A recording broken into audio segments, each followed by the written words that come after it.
ETF의 천국인 그 미국에도 탄소 배출권 ETF가 하나뿐인데요. 탄소 배출권 ETF가 무려 4개나 한 날, 한시에 상장을 했습니다.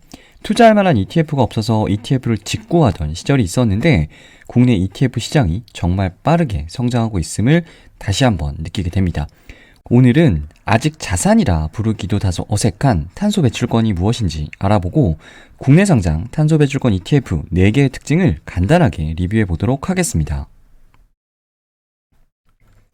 2021년 가장 핫한 투자 대상이 바로 탄소 배출권입니다. 미국에 상장되어 있는 유일한 탄소 배출권 ETF죠. KRBN은요, 최근 1년 수익률이 무려 93%, 약 2배 가까이 상승했습니다. 이 주황색 선이 KRBN의 누적 성과 차트인데요. 작년 11월부터 본격적인 상승을 시작해서 2021년 연초 이후에만 62%가 올랐습니다. S&P 500은 자산의 유형이 다르기 때문에 직접 비교는 할 수 없겠지만 참고해 보시라고 이 스파이의 수익률을 같이 넣어놨는데 최근 1년 40% 가까이인 S&P 500 ETF의 성과가 초라해 보일 정도로 정말 엄청난 상승을 보였습니다. 상승의 이유는요, 바로 정책 모멘텀입니다.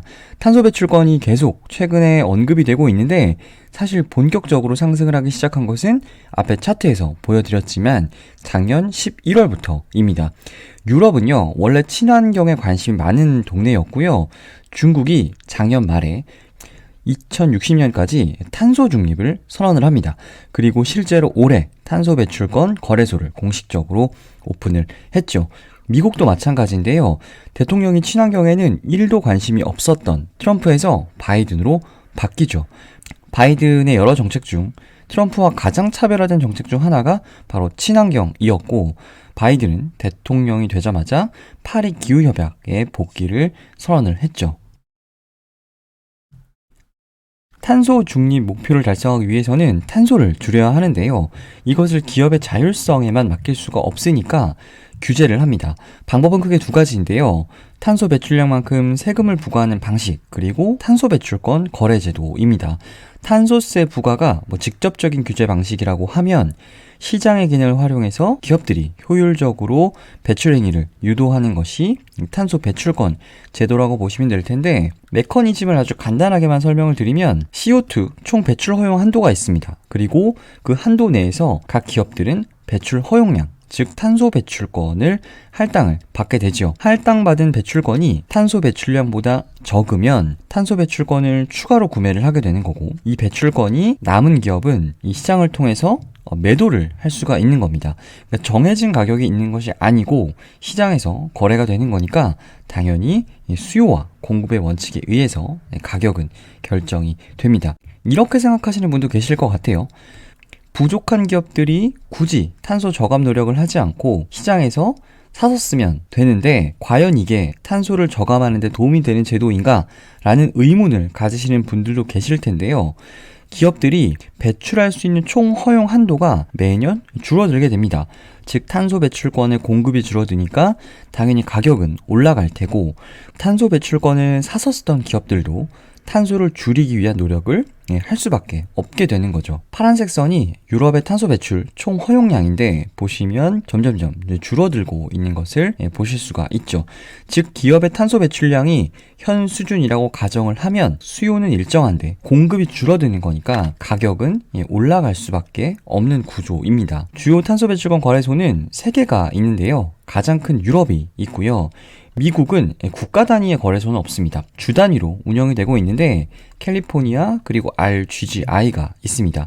유럽 탄소 배출권 ETF다라고 하면 이 유럽 탄소 배출권에만 투자를 하는 ETF이고, 글로벌 탄소 배출권 ETF다라고 하면 이 유럽을 비롯해서 캘리포니아 그리고 이 RGGI까지 같이 투자하는 ETF다라고 이해를 하시면 됩니다. 탄소 배출권 가격의 특이사항은 거래소마다 가격이 다르다라는 건데요.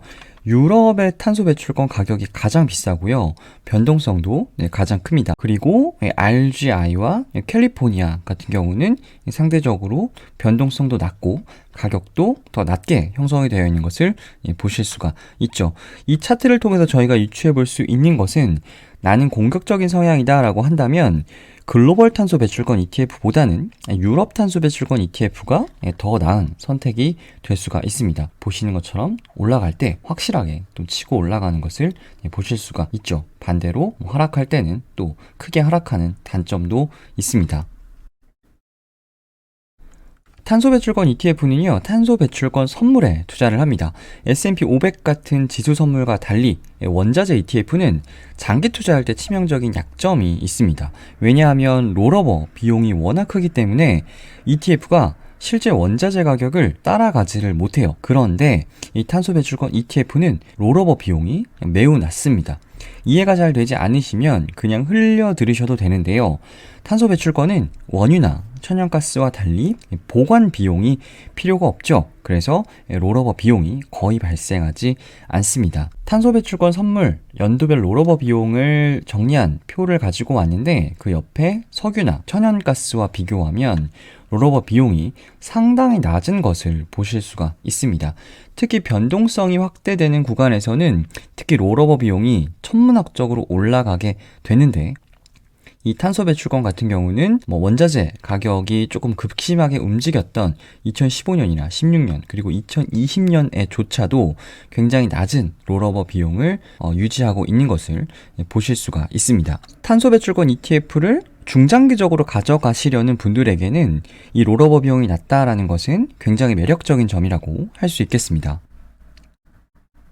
탄소 배출권 ETF를 추천하시는 분들 중에는요, 탄소 배출권이 다른 자산, 특히 주식과의 상관관계가 낮기 때문에 포트폴리오 차원에서 가져가는 것이 좋다, 이렇게 말씀하시는 분들도 계세요. S&P 500과 글로벌 카본 인덱스의 상관계수를 보면 0.35니까 절대적인 숫자만 보면 낮아 보이긴 합니다. 그런데요, 유가와 S&P 500도 0.34, 금과 S&P 500은 0.13, 그리고 장기 국채는 오히려 역의 상관관계를 보이고 있는 것을 보실 수가 있죠. 즉 주식과 단순히 상관관계만 고려하면요, 탄소 배출권보다 훨씬 더 매력적인 자산이 많이 있습니다. 그래서 상관계수를 고려해서 포트폴리오 차원에서 탄소 배출권을 가져가는 것이 좋다라는 것보다는 그냥 탄소 배출권 전망을 고려해서 투자하시는 게 좋아 보입니다. 국내 상장한 탄소 배출권 ETF 4개입니다. 삼성과 NH 아문디가 하나씩 출시를 했고요. 신한자산운용이 2개의 탄소 배출권 ETF를 출시를 했는데요. 4개 ETF를 크게 두 분류로 다시 나누어 보면 유럽 탄소 배출권 2개, 그리고 글로벌 탄소 배출권 2개, 이렇게 나눌 수가 있을 것 같습니다. 제가 앞에서 대표적인 탄소 배출권 거래소 3개를 말씀을 드렸는데요. 유럽 탄소 배출권 ETF는요, 거래가 가장 활발하고 규모가 가장 큰 유럽 탄소 배출권에만 투자를 하는 ETF입니다. 다만 선물에 투자하기 때문에 ETF 유형이 파생형으로 분류가 됩니다. 그래서 퇴직연금 계좌에서는 좀 매매가 불가능하다라는 것도 알아두시면 좋을 것 같습니다. 글로벌 탄소 배출권 ETF는요, 유럽뿐만 아니라 캘리포니아 그리고 RGGI 탄소 배출권에도 투자를 하는 ETF입니다. 보시면 합성이기 때문에 퇴직연금 계좌에서도 또 매매가 가능합니다. 앞에서 말씀드린 유럽 탄소 배출권 ETF와의 또 다른 차이는요, ETF 이름을 보시면 여기는 H가 있는데 여기는 H가 없죠. 환해지를 실시하지 않기 때문에요, 환율 변동 위험에 노출이 된다라는 것이 이 유럽 국내 상장 유럽 탄소 배출권 ETF와 두 ETF의 중요한 차이 중에 하나라고 볼 수가 있겠습니다. 이 솔 글로벌 탄소 배출권 선물 IHS 합성 ETF가요, 바로 규모가 가장 큰 글로벌 탄소 배출권 ETF인 KRBN과 동일한 기초지수를 추종하는 ETF입니다. 기초지수 구성을 보면 유럽 뿐만 아니라 캘리포니아 그리고 RGGI의 탄소 배출권에도 투자를 하는 것을 확인하실 수가 있고요.